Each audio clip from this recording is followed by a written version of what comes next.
What is going on, ladies and gentlemen? Welcome back to Auto Auction Rebuilds. Today, I got a video that I really don't want to make, but I had an accident. Monkey Wrench Mike and I got into a little accident in the Chrysler Prowler, of all cars to wreck. I wrecked the one that you can't hardly find parts for, and if you do, they are ungodly expensive. And to make it even worse, I hit a deer. That's right, I hit a deer. Monkey Wrench Mike was out here working with me on the S-Class, the 1995 S320. We were out here having a day, man. We were knocking things out. We were getting things done. It was a wonderful day, and I said, you know what? Why don't I invite you and Santa to dinner? So I got a hold of Santa's workshop, had him meet us over at Bob's Pig Shop, and, well, let's just say things didn't go according to plan at Bob's Pig Shop. All right, we ended up in an accident that I just, not only did I not see it coming, but there was really nothing I could have done about it. Here's the Prowler, and here's the thing. All right, I hit a deer in this car. Now let me ask you, does this car look like I hit a deer? I know there's some shadows. Don't worry, I'm gonna get you guys a little bit closer. Take a look at the car. I thought, honest to God, I thought Monkey Wrench Mike and I were dead. And I know that sounds excessive, exaggerating. I'm not kidding. I'm sure Monkey Wrench Mike would agree with me. That was one of the scarier situations I've ever been in a car, completely out of my control. And I thought we were dead. And if you want to know why I thought we were dead, I know the car looks great, right? The car looks freaking great. Considering I hit a deer, I did a big one, not a little one. I hit a big deer in this car. And the car looks freaking awesome. I can't even explain how this happened. All I can tell you is, technically, I didn't hit the deer. Technically, the deer charged Monkey Wrench Mike and I, okay? I'm going to include, before we get further in this, I'm going to include the video that I filmed right after the accident because I wanted it for insurance purposes. I saved the time, I saved the exact location, and I did a little video for the insurance company, but also for you guys right after the accident. So check it out, and then we'll be back. All right. Hey, Mike.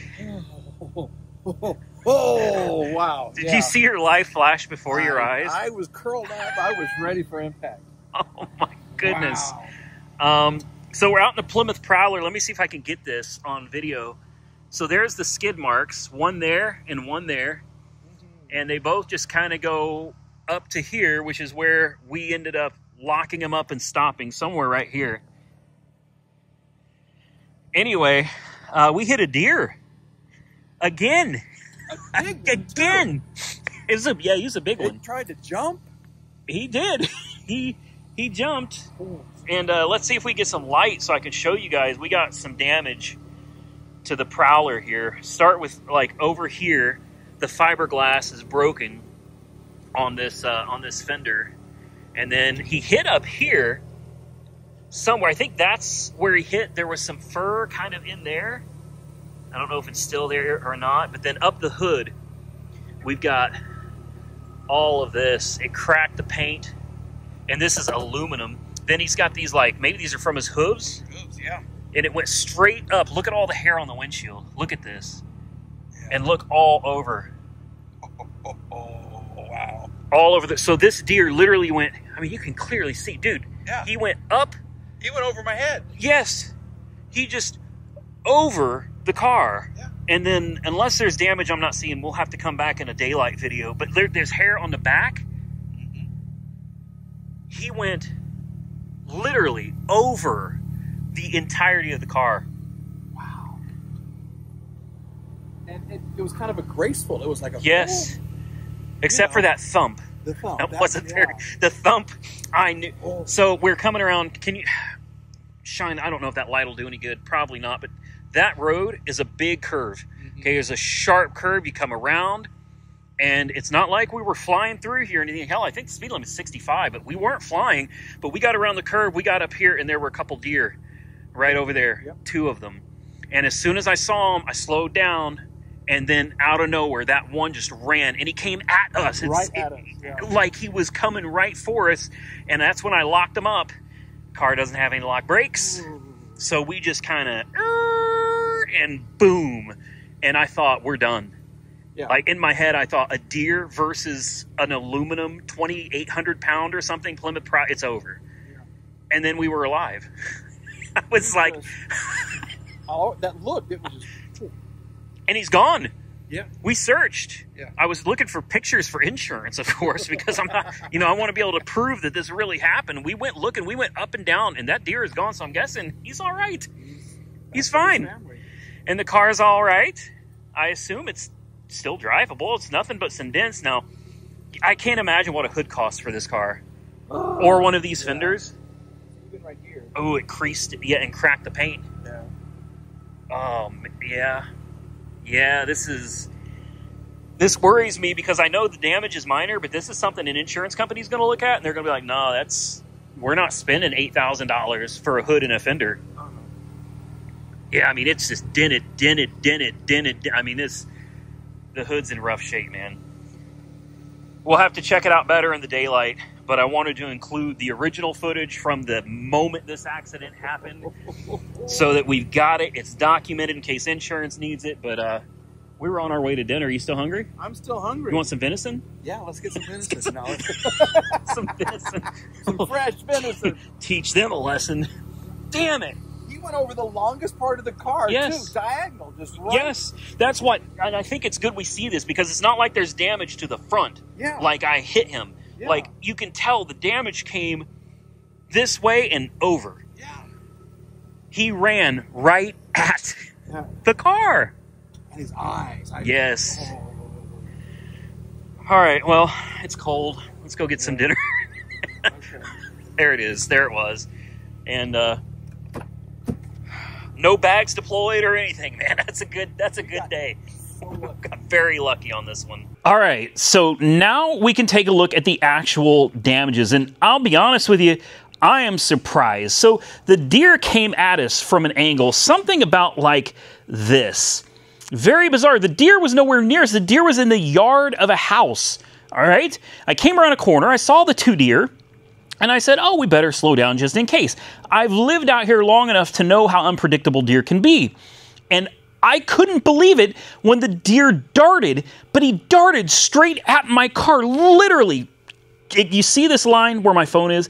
I'm doing this for a reason because this is how the damage, it was like this. Just like this. I'm going to show you the damage starting with the fender. All right? It broke my fiberglass fender. Do you know how much a fender is? A bare fender not painted? $600. There is damage to my front bumper. I don't know for sure, though, if any of this was caused by the deer because I don't remember any of this being broken, okay?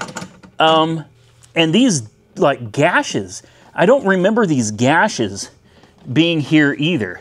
This little bumperette is actually in pretty bad shape. Now, it's always been a little loose. I've been meaning to tighten it up, but it was not broken as far as I can remember. And look where something rubbed the paint off. But again, I just can't be 100% sure. So we've got the damage to the fender right here, okay? And then we move up. And this is where the deer went over the car. I've got my phone light on so you guys can kind of see. And I know it doesn't look that bad, but the damage is actually kind of bad, guys. Right here, we have a spidering of the paint. Let's see if I can get you guys. The paint is cracked. And like a window, like glass, it's kind of spider webbed out. It's pretty bad there. We've got a lot of scrapes. Let me get out of the way. Going up the car. And here's the interesting thing. You see the dust all over the car? See the dust right there? This car is so dusty, you can see where the deer went over. The deer literally went, the whole body went over the car. There's scrapes, presumably from legs or hoofs. I don't know. But the deer went over the car, also damaged here, and cracked. The paint is completely cracked right here. I mean, I don't know. You guys tell me. I don't think this is fixable, the paint. I think it's going to require respray. But then up here, the windshield is clean because the deer's body literally hit me right in my face. The deer was right here. On this side, it's really dirty. Hard to see, I know. Dang it. I wish I had this thing outside.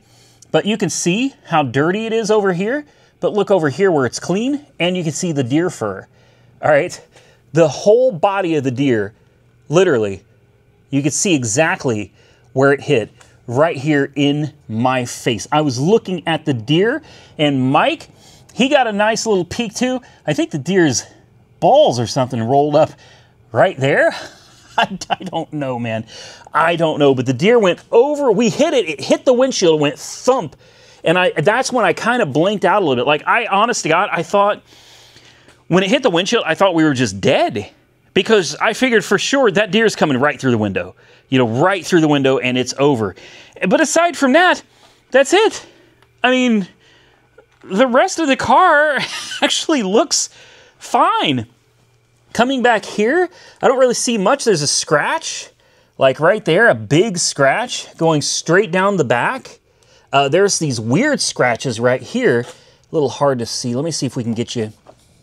And there's more right here too. Yeah, there's some oddball scratches all over. Maybe you can see those right there. Maybe not. There are some oddball scratches, but honestly, the car is going to need a good wash before you can really tell. There's also this right here. I don't know if that's from the deer or not. Again, I don't remember it being there, but I haven't had this car very long, so it's really difficult to say. But honestly, after hitting a deer and thinking it's over for us, the damage is really not that bad. Like, this is not so bad that it can't be driven. I drove it to Bob's Pig Shop. We had dinner, and I drove it back. The car drives fine. It runs fine. Nothing's wrong with it. It's just cosmetic. The problem is I'm afraid to file an insurance claim against this car because the hood, they're not going to try to patch up this hood, I don't think. And even if they do, if you patch the hood, you're going to have to repaint it. These cracks in the paint, that's going to come apart. So the hood will have to be repainted. If they repaint the hood, it is not going to match the rest of the car. And the same thing with this fender. This fender, a little fiberglass work, you could put that back together. It's not beyond being fixed, not at all. In fact, there's some deer hair stuck. I don't know if you can see, there's quite a bit of deer hair stuck in that fender. That can be fixed. The hood, if you pop the dents out, you know, did some Bondo work, sanded it down and everything, skim coat, paint, you could absolutely fix these components, but then the paint isn't going to match the rest of the car. And then once you start blending, it can be very difficult. Not to say it can't be done, but if you want to do it the easier way, you just replace the hood. Well, I've been looking around for hoods on eBay and other places because I thought I can do this myself. The hood, you guys go ahead and drop a comment. How much you think a hood is for this? I'll wait. Did you guess $1,000? $2,000? $3,000? You're getting closer. At $3,000, you might be able to find a hood that needs work. You're going to be looking at $4,000 or so for a decent usable hood for this car, and then you got to hope that you find the silver one. My goal would be, if I did this myself, I want to find a silver hood so that hopefully the paint all matches, because all the paint across your fingers will be the same age or close to it.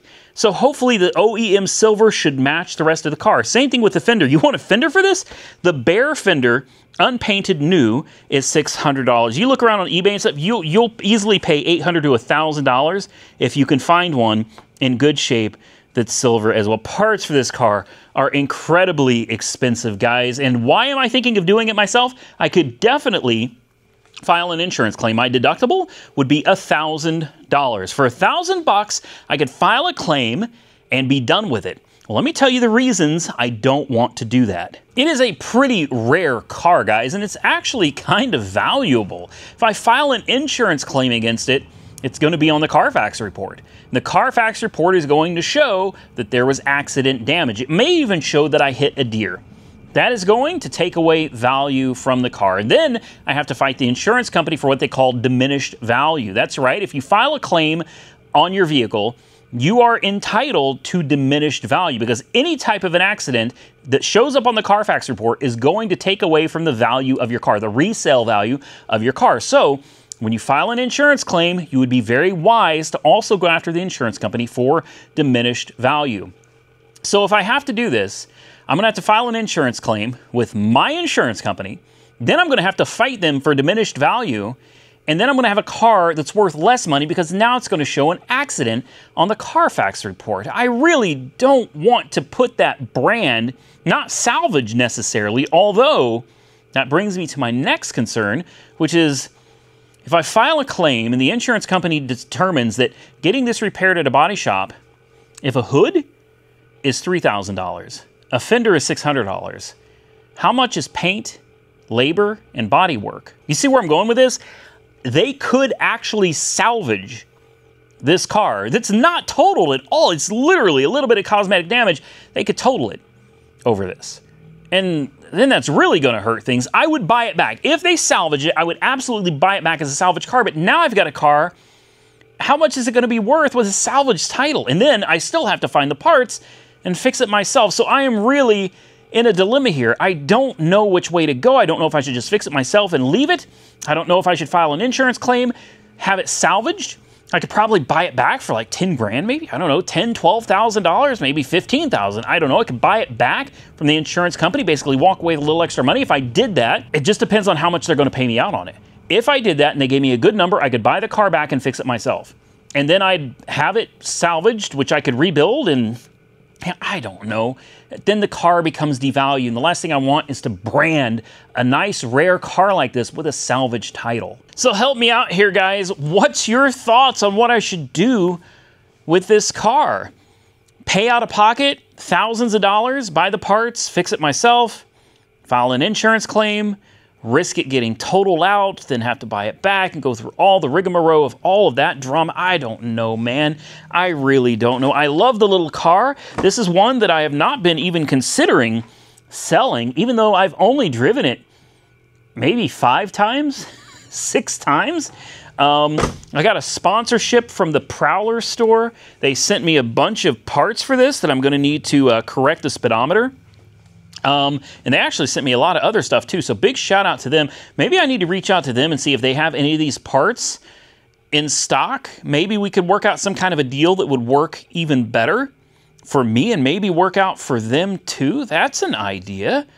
There's a lot of different ways to go about it, guys, but totaling it is just something that I don't want to do, and branding the title with an accident for something that's this minor, I don't know, man. That doesn't seem like anything I want to do either. So basically, you guys need to comment below and tell me what your thoughts are, and I'm going to do some thinking on it. I'll read your comments, and I guess we'll just have to go from there. What is crazy is that Monkey Wrench Mike and I almost took the 57 Chevy. I mean, literally, guys, it was between the 57 and this.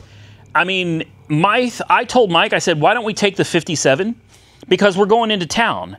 You know, we're going into town. It's a nice, cool night. We'd have the windows down, cruising around in this fire engine red, chromed out 57 Bel Air. Yeah, immediately, this is the car I told him I wanted to take. If we had hit the deer, or the deer had hit us in this car, I can't even imagine what kind of damage would have been done to this car, or what it would cost to fix it. Monkey Wrench Mike talked me out of taking this car. He said, you know what, Randy? He said, I haven't been in the Prowler yet. He said, let's take the Prowler. So in a way, we can blame Monkey Wrench Mike for the car being damaged because he's the one that convinced me to take it. But at the same time, with as minimal as the damage is to this car, I'm very thankful that Mike picked this one over this one, because I think this car, although it's heavier, it's bigger, I think the deer would have hit many other places on this car and probably cause a hell of a lot more paint and body damage. Now, you guys may notice Nick's Saab has been in here. It's been in here for a while. We're still waiting on him to get his driver's license. He has his permit, but not his license. So I brought the car in the shop, top is down, you know, making sure we're keeping it out of the elements. But I asked you guys in a previous video if you thought we should give him the opportunity to pick a different car, and like 95% of you said we should let him pick something different. He loves the car, but he's more concerned with the no room for his friends. He didn't think of that when he picked it. I tried to tell him he doesn't want the Hyundai Venue. So the Hyundai Venue is definitely going to go up for sale. This one might be coming up for sale, maybe. We're still waiting on him to make a decision on it. And if we decide to let him switch cars, I'm going to do another video. I'm going to have a different batch of cars out here. I'm going to let him pick through those to see if he can find something that he likes. And I think the one that's coming tomorrow, I bought just a few days ago from it's a hurricane flood in Florida. I almost bet you I know for a fact he's going to pick that car, but we'll see. We'll see. You guys said we should give him another chance. He's young. He wasn't really thinking all that clearly. He loves the car. He just doesn't love that with the top up, there's like no room in this thing. But the car that I bought that I think he's really going to like, it's also a car that I don't think you're going to fit anybody in the back end. So it'll be interesting to let him pick out another car again, assuming that's the direction we decide to go. Well, guys, it's going to get dark on me soon. It is 5 o'clock, and by 5:30, it's pretty well done. I think I've decided to get rid of some cars. This one, I just can't bring myself to get rid of just yet. But take a look at this mess that I made out in my yard. This is all from me trying to load up the 1996, I think it is, Pontiac Grand Prix GTP. I destroyed my yard out here, guys. I'm actually kind of upset about it. My yard usually looks pretty good, but right now it looks a hot mess. I've got a couple things that I want to do to the little EXP. I got the new taillights for it. That should make it look a lot better. I've got an ignition for it, although I don't know if the ignition's even going to be usable in this because of how bad the column is. But I want to at least get this thing looking a little better, running, drivable, maybe bleed the brakes. Hopefully they'll come back. And then I'm probably going to sell the little EXP. This one, I thought we might take it to Mako and let them do some painting on it, make it look a little better. This is the Z34 Monte Carlo. I don't know if I'm ever going to get around to it, guys. I really don't. I may just send this one on down the road exactly the way it is. Runs and drives, but it does need that, what is it? The sensor for the cooling fans, the temperature sensor. That is bad on this. You got to pull the plenum to get to it, and that's just something I haven't done, and I may not ever get around to it. So this one might be going down the road sooner than later. My Earnhardt Jr. car, I actually found the decals that I need for this. The decals are coming apart, guys. I mean, the car is old. It's a 2004. This decal is totally missing, which is unfortunate. And then we've got the decal on the front here. This one is starting to come off. You notice it's a raised decal, okay? These are not just flat little stickers. These are pretty thick. So I've got new decals. These things were like $86. I got all three of them. I'm probably only going to replace the two that have failed because this one is still installed. Factory location. It looks good. I don't think I want to mess with that, guys. Then I want to send it down and get the windows tinted. And I got new headlights that I just ordered for it because this one is cracked right here. Somebody had tape over it. I don't know if you can see that, but somebody had like tape over that. That's no good. So I bought a pair of brand new headlights so that they will match. This Buick Skylark, if the guy still wants it, it's probably sold. I got to do front brake pads on it, and then this one's going down the road. The Dodge Dynasty, this one also. This is going down the road. Probably won't get much for it. And then we've got the HHR. Had a lot of you commenting, telling me you love this thing. This one is going to be going down the road too.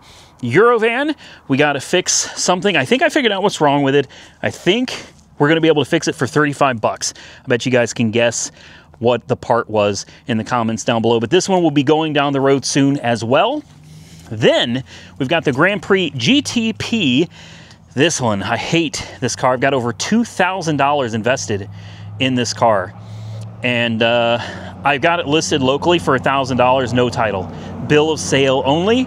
Notarized bill of sale, but bill of sale only because I bought this car without knowing it. I bought this car with no title. That's right. They only sent me a bill of sale to it, and I was like, what the hell am I going to do with this? So I loaded it up on my trailer, tore up my whole yard, drove it 20 miles each way to the tag agency. They took a look at my bill of sale, and they said, no, that's not going to work. They said, you can't get a title for this car at the bill of sale. So they told me I'd have to file a court title, like a bonded title, or I'd have to do a Title 42. Guys, I've already got $2,000 into this car. I'm not spending another $300-400 to get a title to it. Not going to happen. So this one, $1,000 listed locally on Facebook Marketplace. I'm ready to let this one go. Then we've got my little Cutlass. I actually drove this one the other day, 40 miles, and this thing did great. It's actually a very comfortable, smooth running, solid little car, guys. I'm going to be sending this one down the road here soon too. The Mercedes S320. I think you guys know who's going to want this car. I think we may have made a deal, so you might possibly see this on Monkey Wrench Mike's channel in the future. And you know him, he'll bring this thing back to life. He'll have this thing shining like a diamond. It'll look like a brand new car if he decides that he wants it. This car, the Maserati TC, this is one that I am definitely going to be getting rid of soon. This Hyundai Venue, also getting ready to go down the road very soon. As soon as I get back from vacation, all these cars are going to be going up for sale probably at the same time, including my little 80,000 mile Geo Prism, guys. I'm going to be sending this one down the road too. I drove this one 40 miles the other day. The Lexus, I think we're going to do a couple little things to it. Then this one's going to be going down the road. The Cavalier, we have to do a cylinder head on and some other components along with that. I plan on holding on to this, and I love this car. Then we've got the little E420 Mercedes. This car we've never even reviewed. We've never tried to take it out and do anything with it at all. So stay tuned, because this is a car I'm going to be filming in the very near future. So there's a quick rundown of my fleet of hoopty mobiles, and I think the majority of them very soon are going to be coming to Copart. So stay tuned. I will do dedicated video on each one of the cars as they go up for sale at Copart. Or, yeah, that's what I'll do. I'll do a dedicated video of each one as I send them to Copart. So stay tuned, guys, because I may end up dropping a lot of videos at the same time. With that, I'm going to get out of here. I hope y'all enjoyed today's video. If you did, hit the thumbs up button and let me know. Consider subscribing to the channel if you haven't already subscribed. And until next time, stay safe out there, everybody. I look forward to seeing you all again very soon in the next one.